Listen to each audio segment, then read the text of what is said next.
Hello everyone, welcome back to Cooking with Efya. I'm so happy you are here today. If you're looking for a simple, crunchy and delicious Ghanaian snack, then you are in the right place. Today I'll be showing you how to make Ghana Coconut Biscuits, popularly known as Poloo. The best thing about this recipe is that you don't need complicated ingredients. Everything I'm using today is easy to find, and I will explain every step so you can confidently make your own polo at home. Let's get started. The first thing I'm doing is sifting 4 cups of all-purpose flour into my mixing bowl.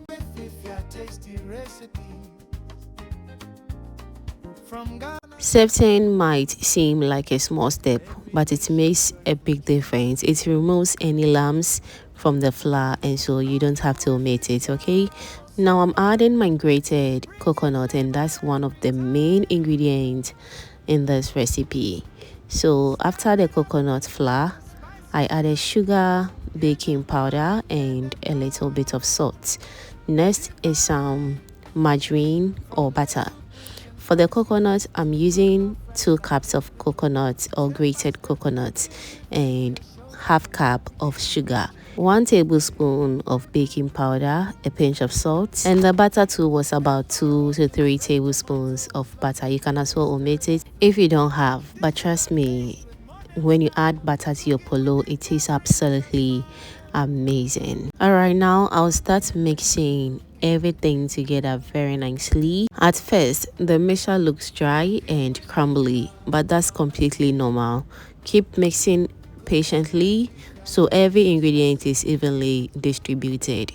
Now I can see my dough still needs a little moisture, so I'll add my vanilla essence and also my coconut milk. You know we are making coconut biscuits, so obviously if you have coconut milk, that's the best milk you have to add, but you can as well use water if you don't have the coconut milk, okay? All right, so now we're going to add water gradually, or add the coconut milk gradually instead of pouring everything at once. This gives you better control over the dough. The perfect dough should be soft, smooth, and easy to press together. It shouldn't be crumble apart, but it also shouldn't be sticky. If you press it with your fingers just the way you are seeing on your screen, it should hold its shape comfortably without sticking to the hands. Now, once I reach that perfect consistency, I know the dough is ready. I'll cover the dough and let it rest for about 10 to 15 minutes. Resting is an important step because it allows the flour to fully absorb the moisture. It also relaxes the dough, making it much easier to roll out without cracking. While the dough rests, I'll heat up my oil over medium heat.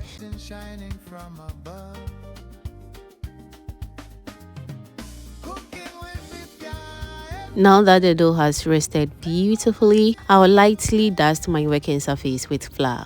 I also dust my rolling pin and sprinkle a little flour over the dough to prevent sticking.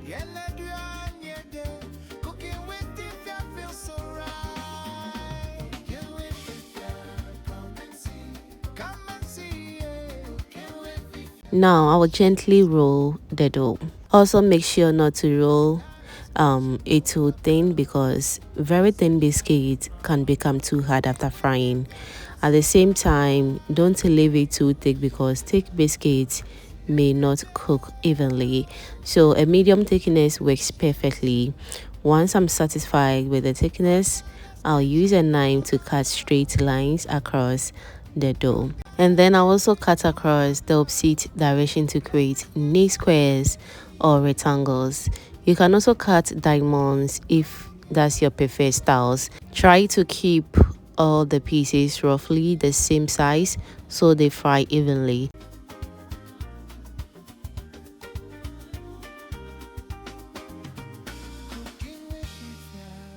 Now, whilst that is going on, I want to also use this opportunity to thank all my returning subscribers and new foodie members right here. You guys are amazing. Thank you so much for always liking my videos, sharing, and also commenting on my videos, fam. I am very grateful. Thank you so much. The flavor fills the day. Now it's time for my favorite part, frying the polo. Before adding everything, I'll test the oil with one biscuit. If it slowly rises and bubbles gently, the oil is ready, as you can see. Now I'll carefully add more biscuits. Don't overcrowd the pan because the biscuits need enough space to cook evenly. I'll allow them to fry gently while turning them occasionally. Watch as they slowly change from pale to a beautiful golden brown. That lovely golden color tells you they are becoming perfectly crisp.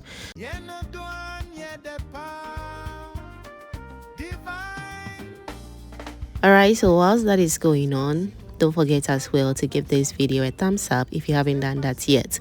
And also do turn on the post notification bell so that anytime I upload amazing videos like this, you will be among the first person to be notified. And also subscribing is free, so if you haven't done that yet, what are you waiting for? Kindly do subscribe to my channel and be part of this amazing family. Thank you so much.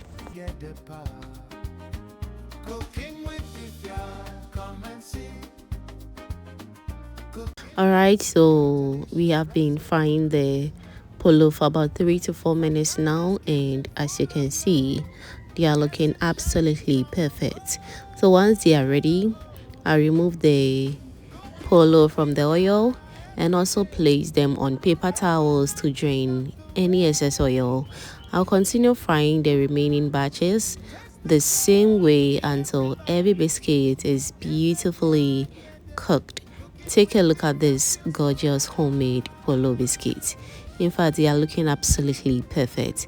But before that, let's fry the second batch until everything is nice and perfectly fried.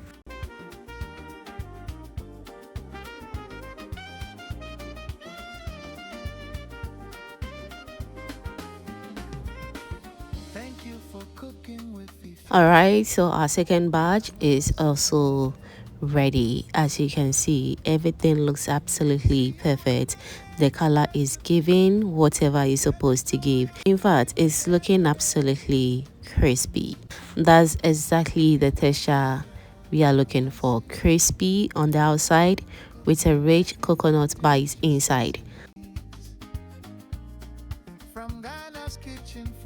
Wow, as you can see, they are beautifully golden, wonderfully crunchy, and packed with fresh coconut flavor. These are perfect with tea, coffee, hot chocolate, or simply enjoyed on their own. If you make them correctly, they stay crunchy for several days when stored in an airtight container. Thank you so much for watching today's recipe. If you enjoyed this recipe, don't forget to like, leave a comment, share this recipe with your friends and family, and subscribe to Cooking with Efya for more delicious recipe. Thank you and see you in my next upload. Bye.